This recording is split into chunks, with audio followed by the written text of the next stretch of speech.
Ние сме от група за осиновени деца, търсещи своите биологични родители и роднини, но това се оказва много трудно в България. Самия закон, член 105 от Семейния кодекс, не ни позволява да разберем истината за себе си. Член 105 от Семейния кодекс се казва, че осиновените деца могат да поискат информация за произхода си от окръжния съд, само когато важни обстоятелства налагат това. Към която институция да се обърнем, все удряме на камък, защото нямали сме право да знаем, да получим достъп до първоначалните си данни. Сега само омбудсмана ни обърна внимание и даде препоръки, но само той не стига.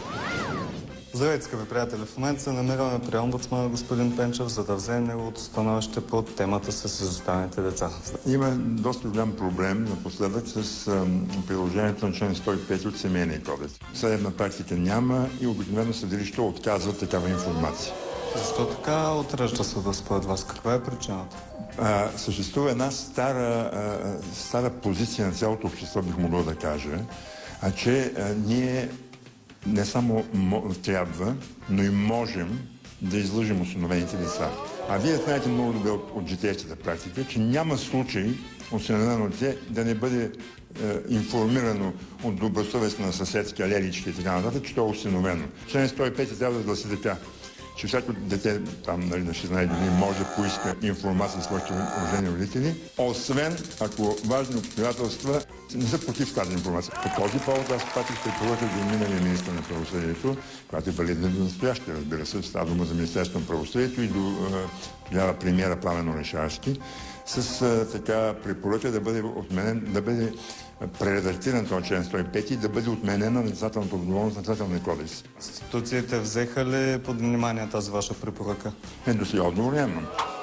Ние обаче потърсихме отговора директно в Министерство на правосъдието. Какво се случи с писмото, което е изпратено от омбудсмана до Министерство на правосъдието още в предишния парламент и предишното правителство? Вие получавали ли сте го? Аз лично не съм запозната с такова писмо и не съм получавала. Сега се запозная с него и евентуално ще реагираме.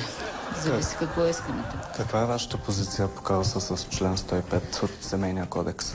Действително, уредбата за разкриване на тайната на осиновяването по реда на член 105 от Семейния кодекс е вероятно вече устаряла и са необходими промени, но това е дискусионен въпрос, който следва да бъде обсъден в близките месеци, ми се струва дори. Как може да се помогне на тези хора? Вариант е да се направят евентуални промени в Семейния кодекс и затова Министерството на правосъдието се ангажира с свикване на работна група, която да работи не само по проблема с осиновяването. Семейния кодекс има и други, може би устарели вече уредби, които следва да се преосмислят. Промяната на Семейния кодекс мислям да се случи втората половина на годината и да се надявам до есента да имаме добри резултати. Да разберем, че до есента ще е приключила работата с работната група и ще имате становище по темата. Което можем да внесем и в Народното събрание. Да. Обещано? Обещано. Елате, проверете. Това е за сега от нас, за господарите Добромир Ангелов.